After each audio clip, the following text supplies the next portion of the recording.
தற்போது ஃபெங்கல் புயல் கரையை கடக்க இரவு ஆகும் என்று தெரிவிக்கப்பட்ட நிலையில் இது குறித்து விவரங்களை தனியார் வானிலை பதிவாளர் ராஜராமசாமி அவர்களிடம் தகவல்களை கேட்கலாம். சார் வணக்கம் சார். சார், ஃபெஞ்சல் புயல் இன்று பிற்பகல் கரையை கடக்கும் என்று முன்னதாக தெரிவிக்கப்பட்டிருந்தது. ஆனால் தற்போது இரவு கரையை கடக்கும் என்று தெரிவிக்கப்பட்டிருக்கிறது. இந்த காலதாமதுக்கான காரணம் என்ன சார்? வணக்கம். சென்னையிலிருந்து ஒரு 140 கிலோமீட்டர் தொலைவில் இந்த புயல் மையம் கொண்டுள்ளது. இது கொஞ்சம் ஸ்பீடு கொஞ்சம் ஸ்லோவா மூவ் ஆகிறதுனால கொஞ்சம் டைம் ஆகுது. இது சென்னைக்கு பக்கத்துல, ரொம்ப பக்கத்துல தான், சென்னை பக்கத்துல தான் இது இருக்கு, இதுல இந்த சிஸ்டம்.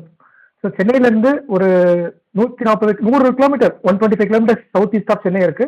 வேறாவே அந்த சைக்கிளை ட்ராக் பண்ண முடியுது.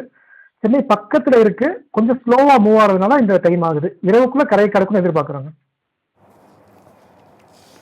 சார், கடந்த காலங்களை ஒப்பிடும்போது இந்த புயலானது என்ன மாதிரியான தாக்கத்தை உருவாக்குன்றது பார்க்கலாம். கனமழை பார்த்தா கூட விட்டு விட்டு பெய்வதையும் பார்க்க முடிகிறது. இது என்ன மாதிரியான பாதிப்புகளை உண்டாக்குன்றத தெரிஞ்சுக்கலாம் சார். அதாவது இந்த புயல் ஒவ்வொரு புயலுமே ஒவ்வொரு மாதிரியா பிஹேவியர் இருக்கும். இந்த புயல் பாத்தீங்கன்னா ஒரு மீடியம் லெவல் இம்பாக்ட் கிரியேட் பண்றதுக்கான சான்சஸ் இருக்கு. நெக்ஸாம் புயல் மாதிரி இருக்க வாய்ப்பு இல்லை. ஆனா காலையில பாத்தீங்கன்னா ஒரு அவுட்டர் ரெயின் பேண்ட் ஒரு ஹெவி ரெயின்ஸ் கிரியேட் பண்ணிச்சு சென்னை மேல. நார்த் சென்னையில ஜாஸ்தி இருந்தது, சவுத் சென்னையில ரெயின் இருந்தது. ரெயின் பாண்டிச்சேரியில கம்மியா இருந்தது, பாண்டிச்சேரி ரீஜன்ல கம்மியா இருந்தது. இந்த புயல் ஒரு லோக்கலைஸ்ட் வாட்டர் லாகிங் சொல்லுவோம் இல்லையா, அந்த மாதிரி கிரியேட் பண்றதுக்கான வாய்ப்பு இருக்கு. லேக்ஸ் எல்லாம் எம்டியா இருக்கு இல்லையா, மோஸ்ட்லி எம்டியா இருக்கிறதுனால 50% தான் இருக்கிறதுனால நமக்கு ஒயிட் ஸ்ப்ரெட் ஃப்ளட்டிங் இருக்கிற வாய்ப்பு கம்மியா தான் இருக்கு.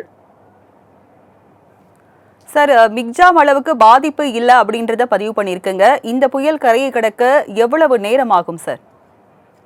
எந்த ஒரு புயலுமே கரையை கடக்க ஒரு 4 மணி நேரத்துக்கு 6 மணி நேரம் ஆகும். சரிங்களா? ஒரு 100 கிலோமீட்டர் ரேடியஸ்ல இருக்கிற ஒரு சர்க்குலேஷன் பாத்தீங்கன்னா ஒரு 15 கிலோமீட்டர் per ஸ்பீட்ல மூவ் ஆச்சுன்னா ஒரு 6 மணி நேரம் ஆகும் கம்ப்ளீட்டா கிராஸ் ஆகிறதுக்கு. சார், ஏற்கனவே புயல் காலதாமதமா கரையை கடக்க இருக்கிற நிலையில இதனால மழை பெய்யற காலம் இன்னும் எக்ஸ்டெண்ட் ஆக வாய்ப்பு இருக்கா சார்? இந்த புயல் வெளியே இருக்கிற அவுட்டர் பேண்டை கிரியேட் பண்ணி ஃபுல்லா ரெயின் கொடுத்துருச்சு ஆல்ரெடி. இப்ப இருக்கிற ஒரு சர்க்குலேஷன் பாத்தீங்கன்னா அவ்வளவு ரெயின் பேண்ட் சென்டர்ல இல்ல. ஆனா நியூவா ரெயின் பேண்ட் ஃபார்ம் ஆகி அது எந்த பகுதியில் விழுதோ அந்த பகுதியில் மட்டும் அந்த பாதிப்பை ஏற்படுத்தும். ஒயிட் ஸ்ப்ரெட் ரெயின் இருக்குன்னு சொல்ல முடியாது. சைக்ளோன்ங்கிறத பாத்தீங்கன்னா புயல் எப்பயுமே பாத்தீங்கன்னா ஒரு க்ளோஸ் ரேஞ்ச், ஒரு கம்மியான பகுதியில் மட்டும்தான் ரெயின் கொடுக்கும். எல்லா ரீஜன்லயும் ரெயின் கொடுக்காது. பாண்டிச்சேரி வரைக்கும் தான் ரெயின் இருக்கு, இந்த ரெயின் பேண்ட் எக்ஸ்டெண்ட் ஆகுது. ஸோ இப்போ சென்னை மேல கரெக்டா இந்த சைக்ளோன் ஃபார்ம், சப்போஸ் சென்னைக்கு சவுத் ஆஃப் சென்னை கிராஸ் ஆகுது, சில மாடல் சொல்லுது சவுத் ஆஃப் சென்னை கிராஸ் ஆகுதுன்னா இந்த மேகக்கூட்டங்கள் சென்னை மேல விழுந்ததுன்னா கோஸ்டல் ரீஜியன்ஸ்ல ஒரு ஹெவி ரெயின்ஃபால் நைட் வரைக்கும் இருக்க வாய்ப்பு இருக்கு. அப்புறம் கிராஸ் ஆனதுக்கு அப்புறம், லேண்ட் ஆனதுக்கு அப்புறம், லேண்ட்ஃபால் கரையை கடந்ததுக்கு அப்புறம் அது எப்படி உள்ள நகரும் போது உள் மாவட்டங்களே ரெயின் பிக்கப் ஆகும், ரெயின் மழை பிக்கப் ஆகும்.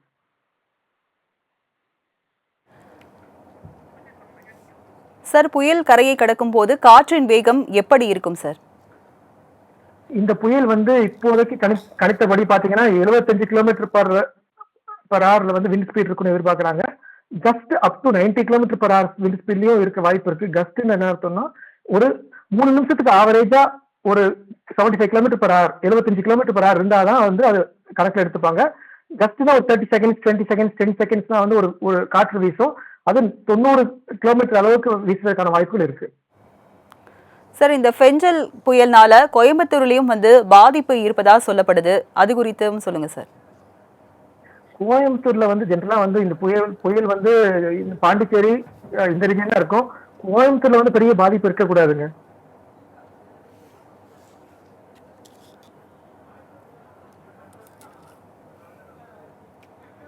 சார், புயல் வேகம் மாறுபடுவதா பார்க்க முடிகிறது.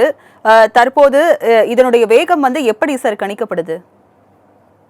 இப்போ ஒரு புயலுங்கிறது பாத்தீங்கன்னா ரெண்டு விஷயம் இருக்குதுல்ல. ஒண்ணு speed, wind speed 65 kilometre 75 kilometre ஆர்னு நம்ம பாக்குறோம்.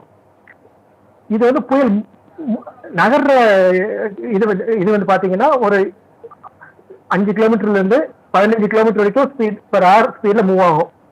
அது வந்து ஒரு இப்போ எப்போ கரண்டா எப்படி இருக்கு, ஒரு 2 ஹவர்ஸ் கழிச்சு எப்படி இருக்கு, 6 ஹவர்ஸ் கழிச்சு எப்படி இருக்குன்னு பார்ப்பாங்க. ஒரு 6 ஹவர்ஸ்ல வந்து ஒரு 90 கிலோமீட்டர் மூவ் ஆயிருந்ததுன்னா 15 கிலோமீட்டர் பெர் ஹவர் மூவ் ஆச்சுன்னு கணக்கு எடுத்துப்பாங்க. சார் மழையின் அளவு எவ்வளவு சார் பதிவாக வாய்ப்பு இருக்கு சார்? தோராயமா எவ்வளவு எடுத்துக்கலாம் சார்? இப்போ காலையிலேயே வந்து பாத்தீங்கன்னா ஒரு 3:30 மணிக்கு ரெயின் ஸ்டார்ட் ஆச்சு. ஒரு ஒரு 11 மணி வரைக்கும் ரெயின், ஹெவி ரெயின் இருந்தது. இது வந்து இதுவே ஒரு 15 சென்டிமீட்டர் பக்கத்துல வந்திருக்கும். இன்னும் ஒரு 10 சென்டிமீட்டர் வர்றதுக்கான வாய்ப்புகள் இருக்கு. ஆனா இப்போ காற்று வேகம் ஜாஸ்தி இருக்கும் மழையை விட. காற்றின் வேகம் மழையை விட அதிகமாக இருக்கும்ன்ற பதிவாகி இருக்கீங்க. இணைப்புல வந்து உங்களுடைய தகவல்களை பகிர்ந்தமைக்கு நன்றி சார்.